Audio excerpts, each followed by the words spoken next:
हरे कृष्णा। सभी भक्तों का हमारे शुक्रवार के साप्ताहिक गीता के 7वें अध्याय के चर्चा सत्र में स्वागत करना चाहेंगे। प्रारंभ करते हैं प्रार्थना से। प्रपन्न पारिजाताय तोत्र वेत्रैकपाणये ज्ञान मुद्राय कृष्णाय गीतामृतदुहे नमः। ओम अज्ञानतिमिरान्धस्य ज्ञानाञ्जनशलाकया चक्षुरुन्मिलितं येन तस्मै श्रीगुरवे नमः। नमः ओम विष्णुपादाय कृष्णप्रेष्ठाय भूतले श्रीमते भक्तिवेदांत स्वामिन् इति नामिने। नमस्ते सारस्वते देवे गौरवाणी प्रचारिणे निर्विशेष शून्यवादी पाश्चात्य देशतारिणे। जय श्री कृष्ण चैतन्य प्रभु नित्यानंद श्री अद्वैत गदाधर श्रीवासादि गौर भक्त वृंद। हरे कृष्ण कृष्ण कृष्ण हरे हरे, हरे राम राम राम हरे हरे। हरे कृष्णा। तो हमारे पिछले सत्र में हमने 7वें अध्याय के तीसरे श्लोक के ऊपर चर्चा की थी। मनुष्याणां सहस्रेषु कश्चिद् यतति सिद्धये यतताम् अपि सिद्धानां कश्चिन् मां वेत्ति तत्त्वतः। मनुष्याणां सहस्रेषु, हजारों मनुष्यों में, कश्चिद् यतति सिद्धये, कुछ ही होते हैं जो सिद्धि प्राप्त करने के लिए प्रयास करते हैं। और यतताम अपि सिद्धानाम, ऐसे जो है उन में भी जो हजारों में से जो है वो कोई एक व्यक्ति होता है जो इस प्रकार से सिद्धि प्राप्त करता है। कश्चिन माम वेत्ति तत्वतः, और उसमें भी कुछ होते हैं, कुछ ही जो भगवान को तत्वतः जान सकते हैं।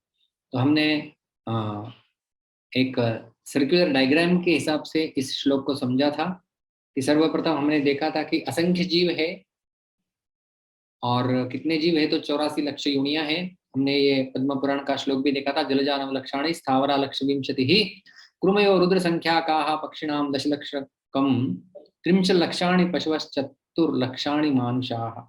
तो इस प्रकार से 84 लाख योनियां हैं। उनमें जो है वो केवल 4 लाख मनुष्यों की योनियां हैं। और ऐसे में जो है वो असंख्य जीवों में मनुष्यों को हमने अलग कर लिया था, तो मनुष्य अलग हो गए। और उनमें भी जो श्रेयसी प्रवृत्ति वाले मनुष्य होते हैं उनकी संख्या और कम होती है, क्योंकि बाकी अन्य बहुत सारे मनुष्य जो है वो पशुवत जीवन जीते हैं। और हमने हितोपदेश का ये श्लोक देखा था कि किस प्रकार से आहार, निद्रा, भय और मैथुन, ये 4 समान वस्तुएं हैं पशु और मनुष्यों में। धर्मेण हीनः पशुभिः समानः, यदि धर्म से व्यक्ति हीन है तो उसे पशु ही मानना चाहिए। तो ऐसे हमने फिर विभाजन किया था कि जो पीला पोर्शन है वो पशुवत मनुष्य है, और उसमें भी कुछ है जो केवल धार्मिक मनुष्यों में उनकी गणना हो जाएंगी।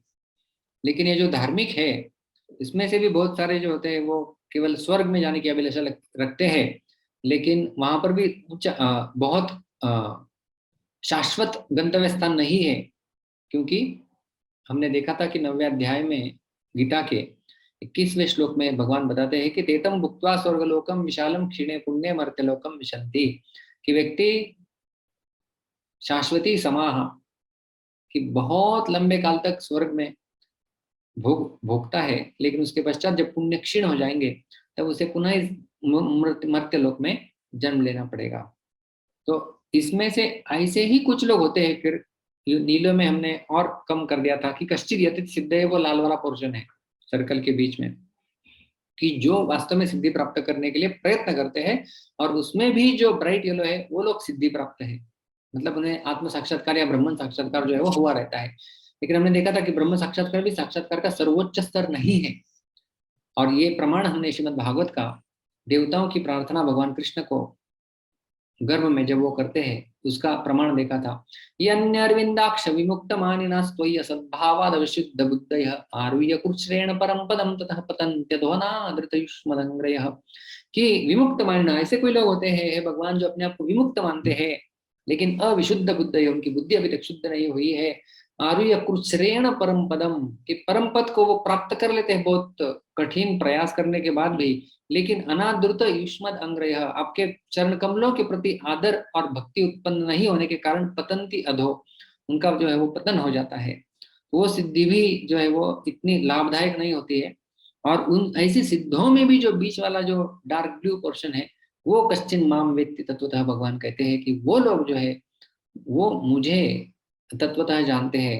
और उसमें भी हमने देखा कि भगवान को तत्वतः जानना ये भगवान की कृपा से ही संभव है, अन्यथा नहीं। क्योंकि ब्रह्मा जी स्वयं श्रीमद् भागवत में कहते हैं कि भाई काले न येरवा विमता सुकल्पे, कि काल के प्रभाव में यदि कोई वस्तु भूपांश, वह मिट्टी के कण इस धरातल पर कितने हैं उन्हें गिन ले, खे महिका द्युभास, और आकाश में कितने हिमकण हैं और आकाश में कितने तारे हैं उन लोगों को गिन सकता है, लेकिन गुणान विमातुन क ईशेरस्य, कि ईश्वर के गुण कौन नाप सकता है। तो भगवान अनंत है, लेकिन उनको कौन नाप सकता है, तो उनकी केवल कृपा से ही। और हमने देखा था भक्त्या माम अभिजानाति यावान यश्चास्मि तत्वतः, तत्वतः भगवान का भक्त ही जो है वो भगवान को जान सकता है, और भगवान की यदि कृपा है तो ही जान सकता है। कि भगवान की कृपा हमने इस प्रमाण के माध्यम से देखा था। और कृष्ण को तत्वतः जानने में व्यक्ति जो है वो कृष्ण कृष्ण का साक्षात्कार अनंत एवं अचिंत्य शक्तियों के स्वामी के रूप में, सर्वस्व के कारण के रूप में, सर्वज्ञता, सर्वशक्तिमान एवं भक्तवत्सलता, ऐसे जो असीमित गुण हैं उन गुणों के आभूषण के रूप में जो है वो प्राप्त करता है। तो ये जो श्लोक हमने देखा था, प्रायः लोग इस तीसरे श्लोक को तत्व की कठिनता बताने वाला मानते हैं, किंतु वास्तव में ये श्लोक तत्व की कठिनता के विषय में नहीं है, इसकी हमने चर्चा की थी। क्योंकि परमात्म तत्व की प्राप्ति कठिन नहीं है, प्रत्युत तत्व प्राप्ति की उत्कट अभिलाषा होना और उस अभिलाषा की पूर्ति के लिए तत्वज्ञ जीवन मुक्त महापुरुषों का मिलना वो दुर्लभ है। क्योंकि हम भगवान के अंश और भगवान के प्रति हमारा स्वाभाविक आकर्षण तो होता ही है। इसलिए हमने ये 3 उदाहरण देखे थे कि पृथ्वी का अंश होने के कारण ऊपर फेंका हुआ पत्थर अपने आप पृथ्वी की ओर खींचा जाता है, अग्नि जो है वो अपने आप सूर्य की ओर खींची जाती है जिसकी वो अंश है, और नदियां अपने आप समुद्र की ओर खींची जाती है जिनकी वो अंश है। तो अंश स्वाभाविक रूप से अंशी की ओर जो है वो आकर्षित होता है। उसी प्रकार से जीव भगवान का अंश होने के कारण उनकी तरफ उसका स्वाभाविक आकर्षण होता ही है। तो उसमें कठिनाई नहीं है, ये हमने देखा था। और इसलिए हमें जब मनुष्य जन्म प्राप्त हुआ है तो हमें किस चीज के लिए प्रयत्न करना चाहिए, वो श्रीमद् भागवत के इस श्लोक के माध्यम से हमने देखा था कि लब्ध्वा सुदुर्लभम इदं बहुसम भवान्ते मानुषमर्थदम नित्यमपि हधीरः तूर्णं यद्यद्न पत्यदनुमृत्ति यावन्निश्चयसाय विषयः खलु सर्वतः स्यात्, विषयः खलु सर्वतः स्यात्, विषय भोग तो सब जगह उपलब्ध है। लब्ध्वा सुदुर्लभम इदं बहुसम भवान्ते, मानुषम, ये मनुष्य जन्म जो मिला हुआ है जो बिल्कुल दुर्लभ है, केवल दुर्लभ नहीं सुदुर्लभ, अत्यंत दुर्लभ है। अर्थदम अनित्यम अपि हधीरः, हालांकि ये अनित्य है लेकिन बहुत बड़ा अर्थ हमें प्रदान कर सकता है। तूर्णम यतेद न प्रत्येक अनुवृत्ति, जब तक मृत्यु नहीं आती और शरीर गिर नहीं जाता तब तक उसे जो है वो किस काम के लिए लगाना चाहिए, निश्रेयसाय, अपने कल्याण के लिए भगवत भक्ति में जो है वो उसे लगाना चाहिए। तो इस प्रकार से हमने जो है वो इस तीसरे श्लोक में भगवान जो ज्ञान देने जा रहे हैं आगे वो कितना दुर्लभ है उसकी चर्चा की कि मनुष्याणाम सहस्त्रेषु कश्चित् यतति सिद्धये, कितने हजारों हैं उसमें से कुछ लोग प्रयत्न करते हैं और उसमें से ही कुछ लोग तत्वता जानते हैं। तो कितना ये दुर्लभ ज्ञान है, और वही ज्ञान बताना अभी भगवान प्रारंभ कर रहे हैं। और सर्वप्रथम अपनी शक्तियों का वर्णन करेंगे इस चौथे श्लोक में। श्लोक इस प्रकार से है, भूमिरापो नलो वायुः खं मनो बुद्धिरेव च अहंकार इति यम में भिन्ना प्रकृतिरष्टधा। तो हम पद विभाग देखेंगे।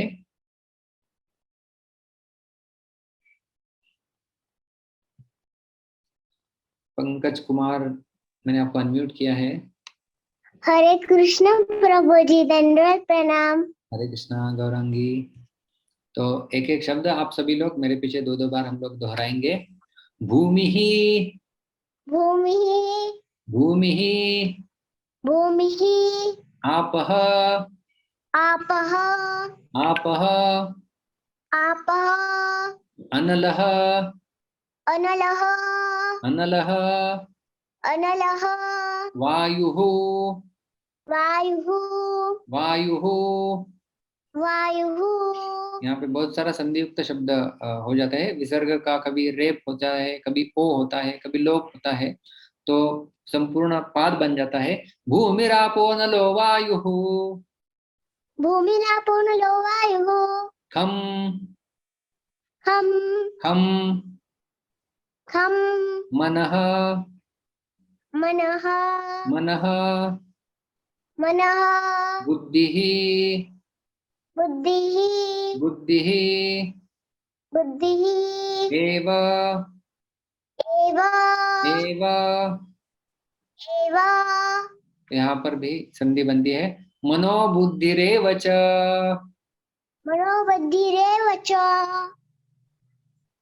च च अहंकारः अहंकारः अहंकारः अहंकारः इति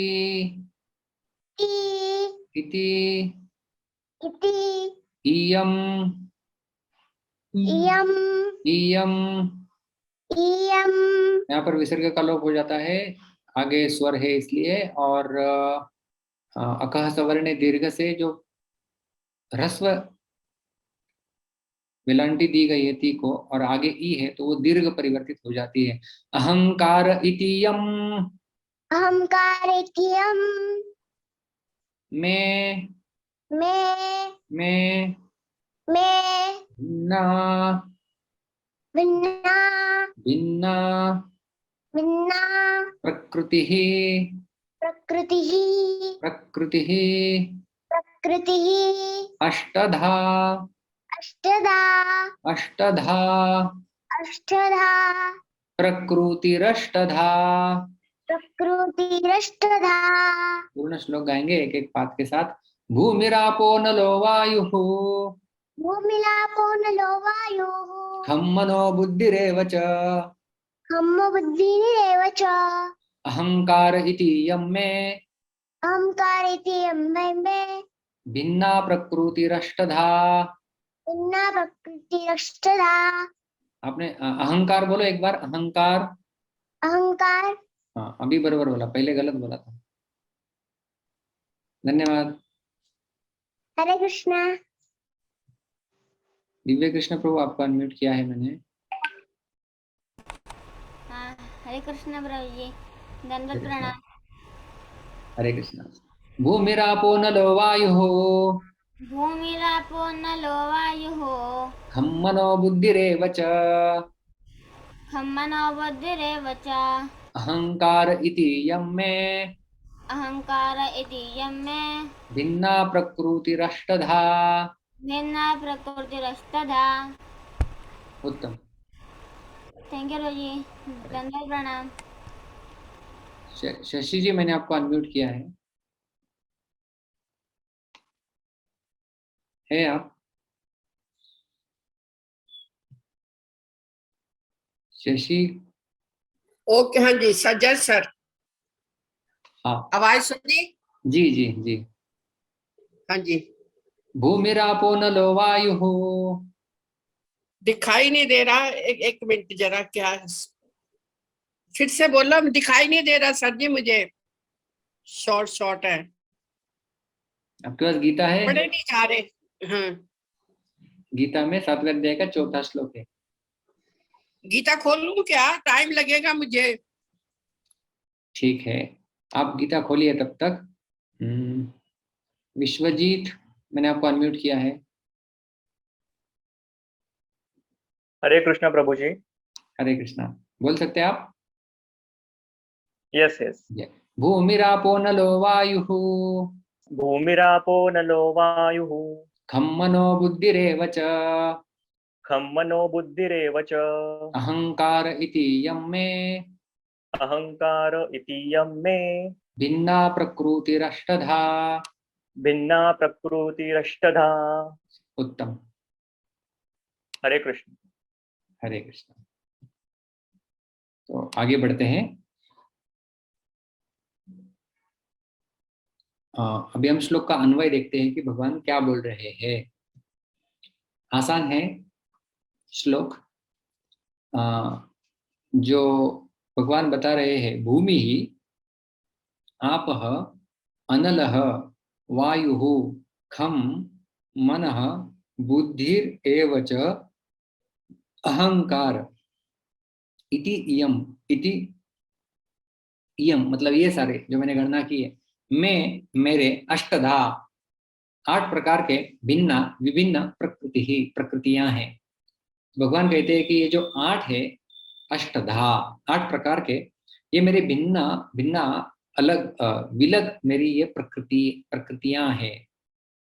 तो ये 8 गणना की गई है यहाँ पर, अष्टधा इसलिए कहा गया है। इति मतलब इति इयम, ये सारे। तो ये सारे जो है, एक सेकंड, ये सारे जो है वो मेरी अष्टधा प्रकृति है, ऐसा भगवान बता रहे हैं।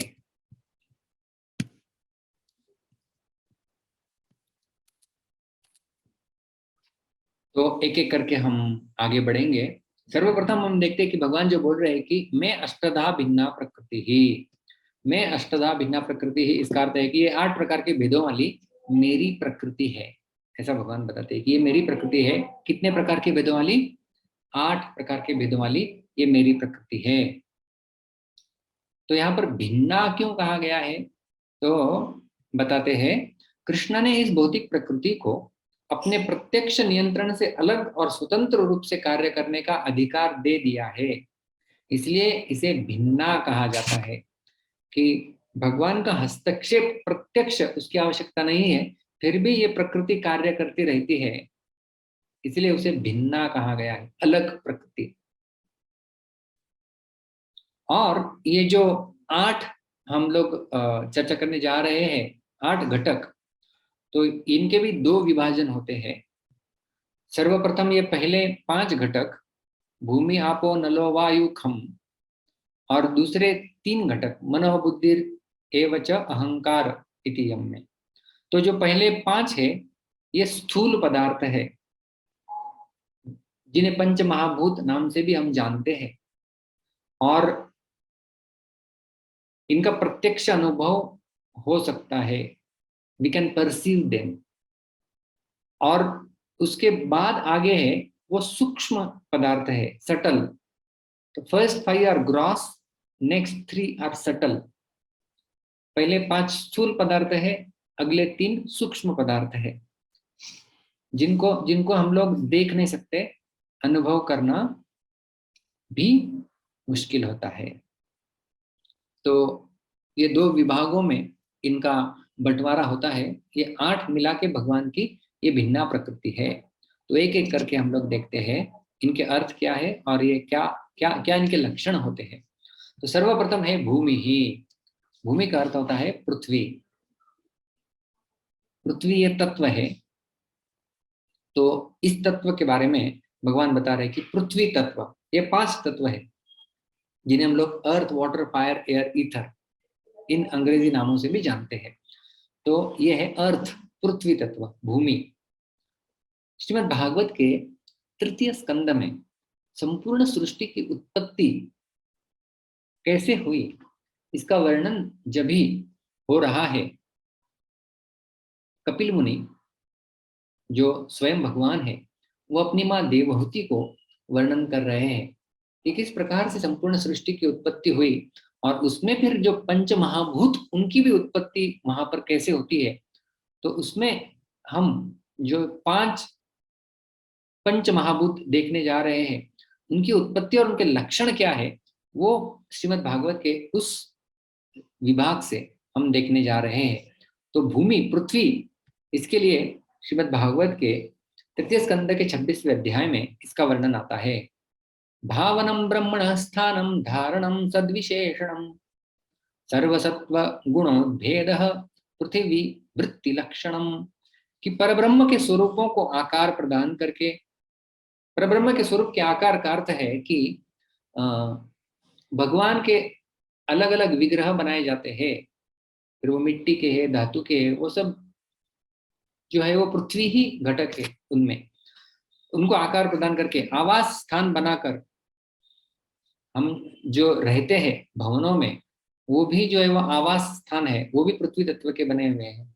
जल रखने के पात्र बनाकर, जल रखने का ये बोतल जो है वो जल रखने का पात्र है, ये भी पृथ्वी तत्व से बना हुआ है।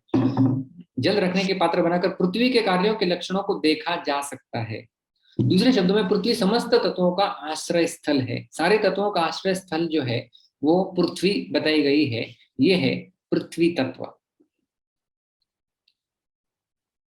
अगला है आपह। आपह का अर्थ होता है जल, जल तत्व। हम इस संसार में देखते हैं ना कि पृथ्वी भी देखते हैं, वो पृथ्वी तत्व हो गया। टेबल, हमारे मोबाइल्स, हमारे बोतल, ये सब पृथ्वी तत्वों से बने हुए हैं। आप जल, जल तत्व भी हम इस संसार में देखते हैं। कुएं में जल दिखता है, नदियां, समंदर है।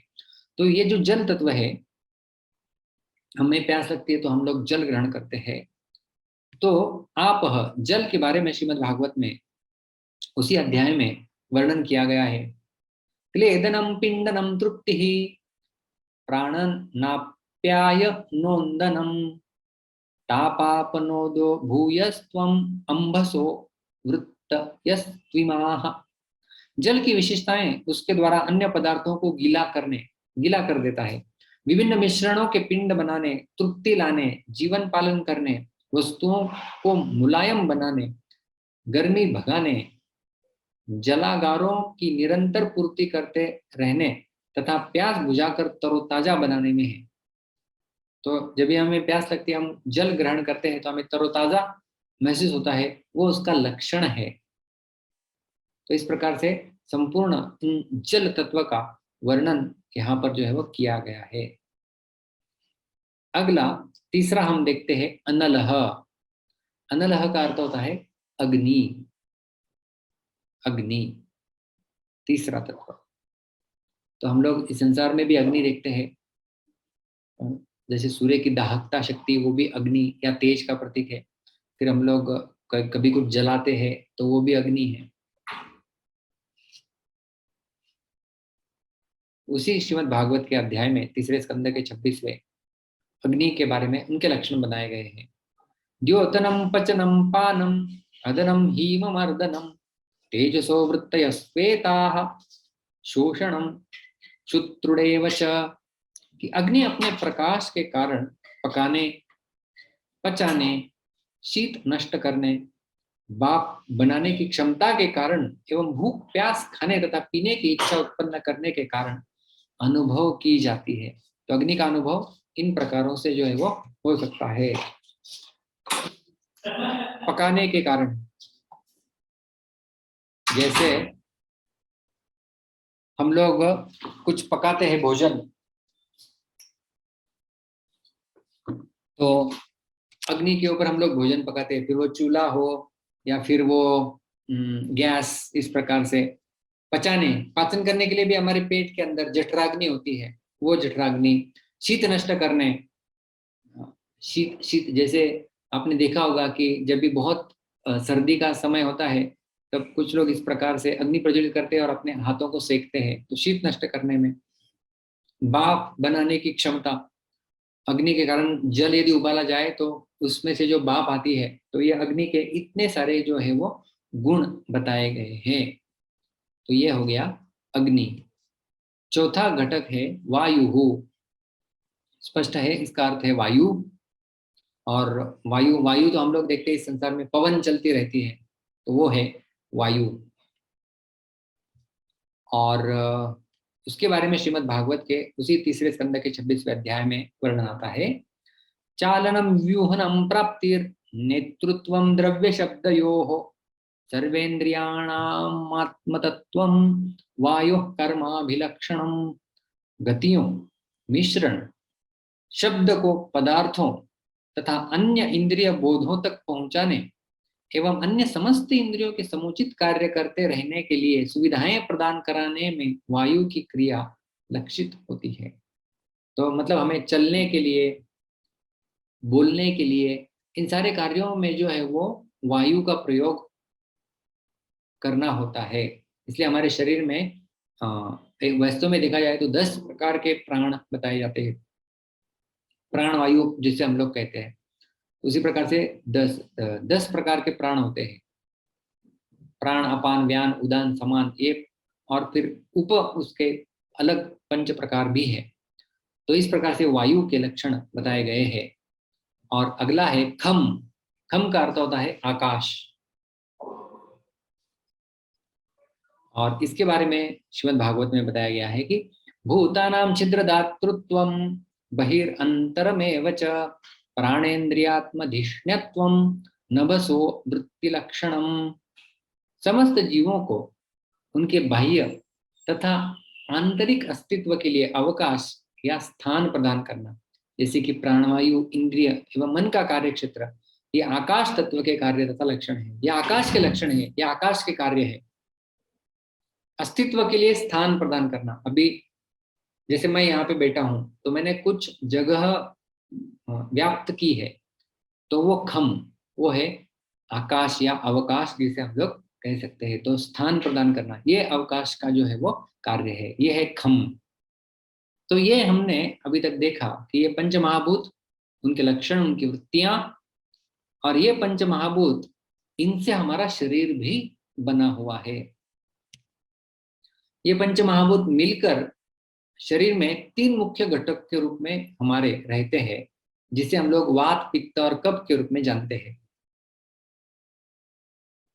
तो आप में से कोई यदि आयुर्वेद जानता है तो ये जो 5 घटक है, जैसे हमने कहा अर्थ, वाटर, फायर, एयर और ईथर, भूमि, आप, अनल, वायु, खम, तो पृथ्वी और जल तत्व एकत्रित आके ये कफ उत्पन्न करता है। जल और अग्नि तत्व के मिश्रण से पित्त उत्पन्न होता है, और आकाश और वायु के मिश्रण से वात उत्पन्न होता है। तो पुणपे त्रिधातु के ये 3 धातु कहे जाते हैं, कफ, वात और पित्त। तो ये तीनों भी जो है वो हमारे शरीर में इन 5 के मिश्रण के कारण के रूप में जो है वो निवास करते हैं। और वास्तव में देखा जाए तो ये जो पंच महाभूत है, इन्हीं की अलग अलग वृत्तियां हम देखते हैं। उदाहरण के तौर पे यदि हम देखें तो उन्हीं 5 तत्वों को यहाँ पर जो है वो लिखा गया है, भूमि, आप, अनल, वायु, खम।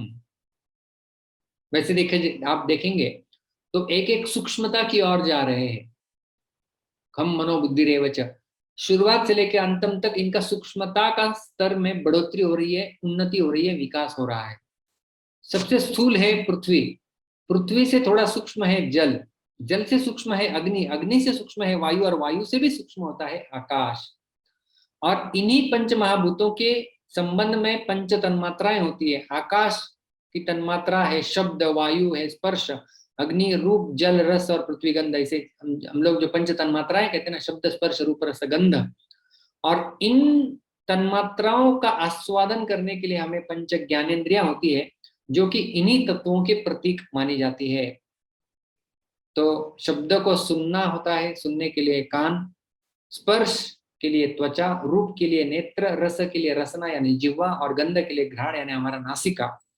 तो ये 5 ज्ञानेंद्रियां हैं जिनके माध्यम से हम ज्ञान अर्जित करते हैं, इन 5 तन्मात्राओं का आस्वादन करते हैं। और ये जो तन्मात्राएं हैं वो इन 5 महाभूतों से ही निगडित है। तो हालांकि दिखने में हमें यहाँ पर केवल ये 8 घटक दिखते हैं, लेकिन ये सर्वव्यापी है। वास्तव में देखा जाए तो 13वें अध्याय में भगवान बताते हैं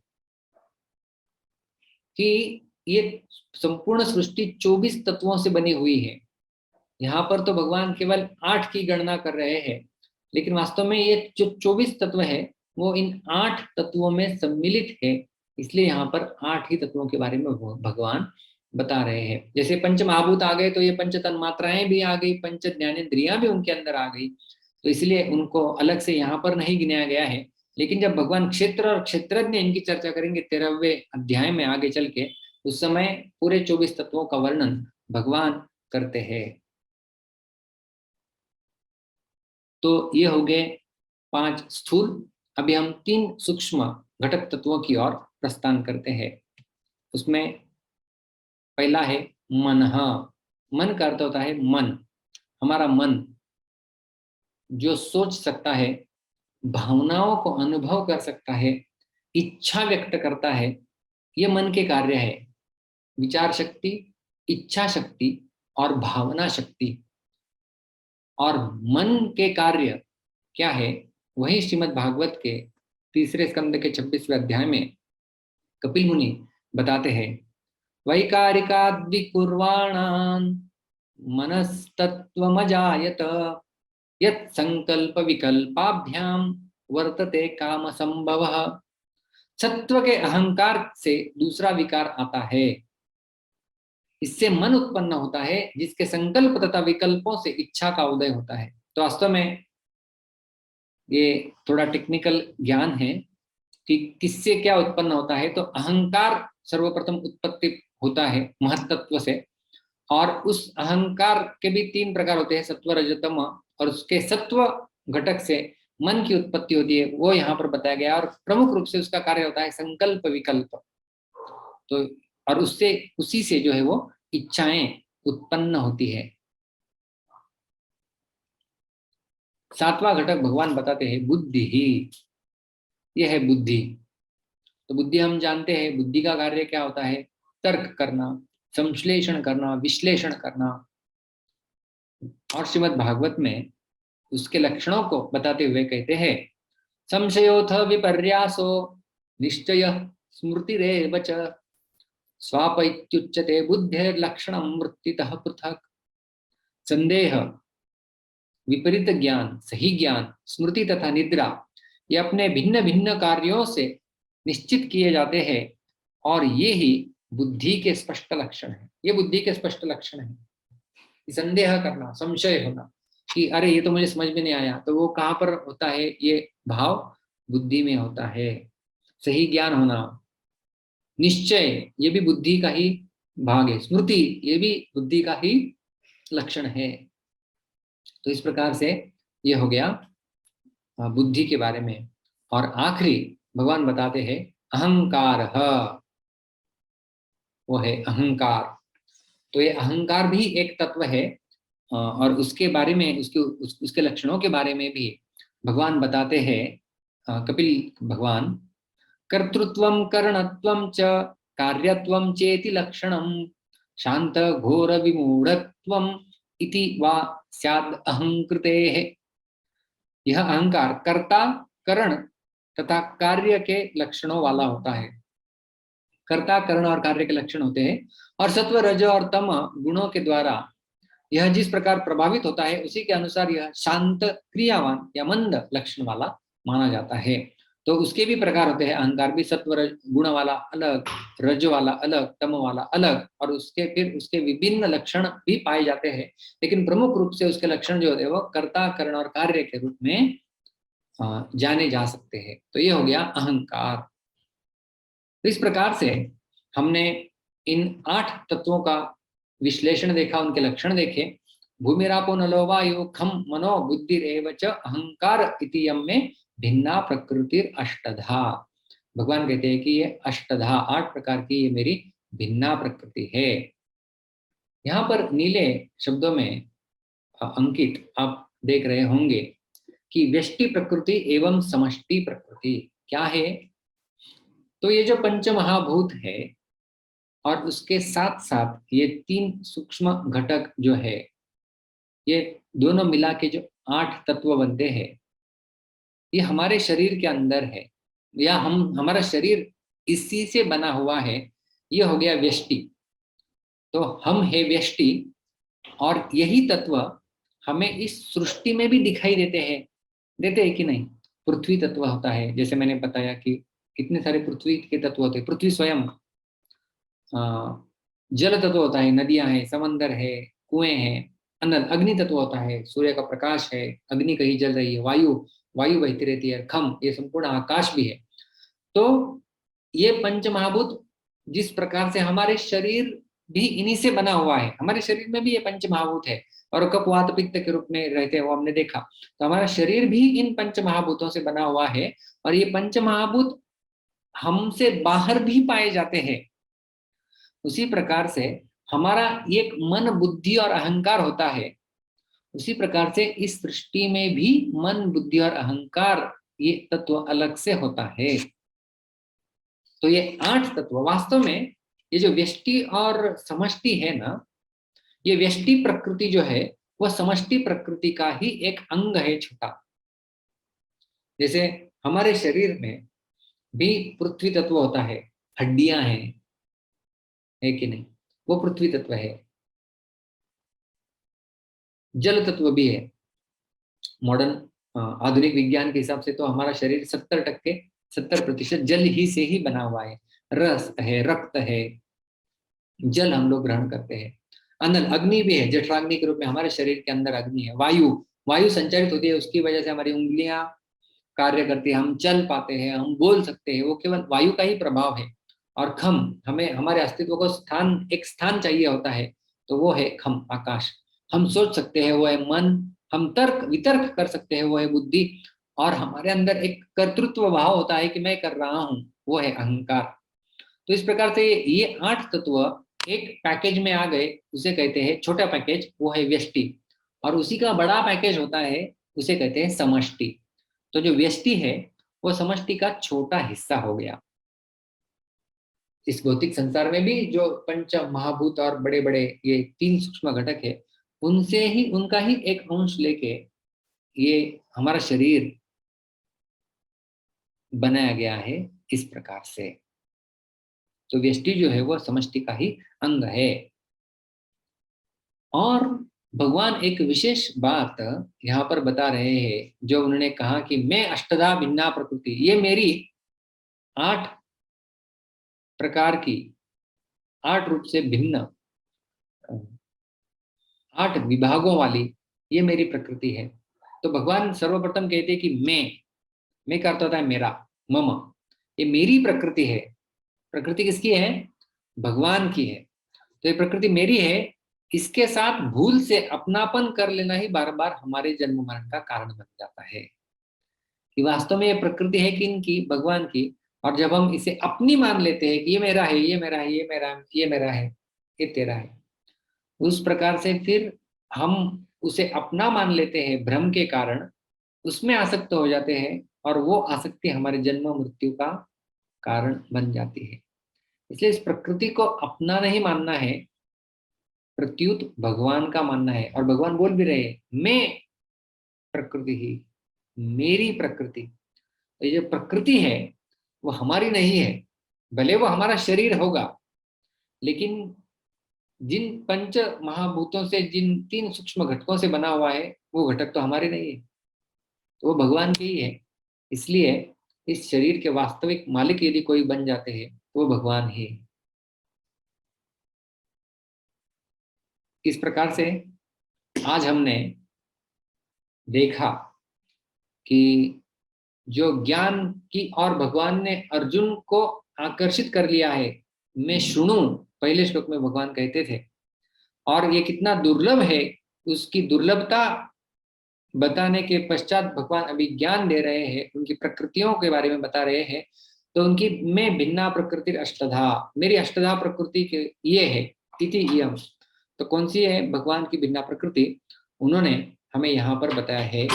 और ये 8 तत्वों के बारे में उन्होंने बताया। भूमि का अर्थ होता है पृथ्वी तत्व, आप का अर्थ होता है जल तत्व, अनरह का अर्थ होता है अग्नि तत्व, वायु का अर्थ होता है वायु, खम का अर्थ होता है आकाश तत्व, और मन, बुद्धि और अहंकार, इनके तो अर्थ उन्हीं में सम्मिलित है।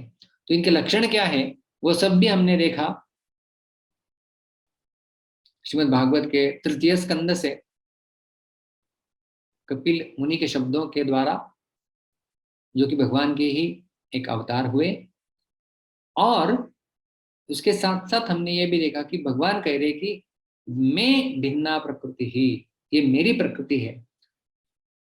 तो ये भगवान की ही प्रकृति है, इसे हम हमारा मान लेते हैं, वो हमारे बंधन का कारण बन जाता है। तो इसे उनका ही मानना चाहिए और इसलिए उनकी सेवा में ही इसका प्रयोग करना चाहिए। तो हमने ये भी देखा कि हम व्यष्टि है, ये पंच महाभूत और 3 सूक्ष्म घटक, इनसे हमारा ये व्यष्टि शरीर बना हुआ है, और उसी प्रकार से समष्टि शरीर भी उसी से बना हुआ है। समष्टि का अर्थ होता है कि बड़े मात्रा में, जैसे जल तत्व, हमारे शरीर के अंदर भी जल है, लेकिन वो जल कितना होगा, कुछ लीटर होगा। समंदर में भी जल है, वो समष्टि का हिस्सा है। इतना विस्तारित रूप में जल, जो बादल जाते हैं उनके अंदर भी जल होता है, कई सारे हजारों टन उनके अंदर जल होता है। तो वो जल समष्टि का हिस्सा है, और हमारे अंदर का जल वो व्यष्टि का हिस्सा है। लेकिन व्यष्टि जो है वो समष्टि का ही एक अंश है। उसे अपना मान लेना ये जीवात्मा के द्वारा किया गया बहुत बड़ा भ्रम है। तो इन सारे आठों को भगवान एक नाम देते हैं। उनकी जो प्रकृति है, किनको भगवान नाम देते हैं, ये तो अपरा प्रकृति है, अपरा प्रकृति। अच्छा, तो प्रकृति के क्या दो भाग है? जी हाँ, एक है अपरा और दूसरी है परा प्रकृति। अपरा, उसमें ये 8 घटक तत्व आ जाते हैं। तो परा प्रकृति कौन सी है भगवान की, उसके घटक कौन से हैं, ये भगवान 5वें श्लोक में बताएंगे, जिसकी चर्चा हम हमारे अगले सत्र में करेंगे। तब तक के लिए बहुत बहुत धन्यवाद। ग्रंथराज श्रीमद् भगवद गीता की जय, श्रील प्रभुपाद की जय। हरे कृष्णा। किसी का कोई प्रश्न है तो हम लोग ले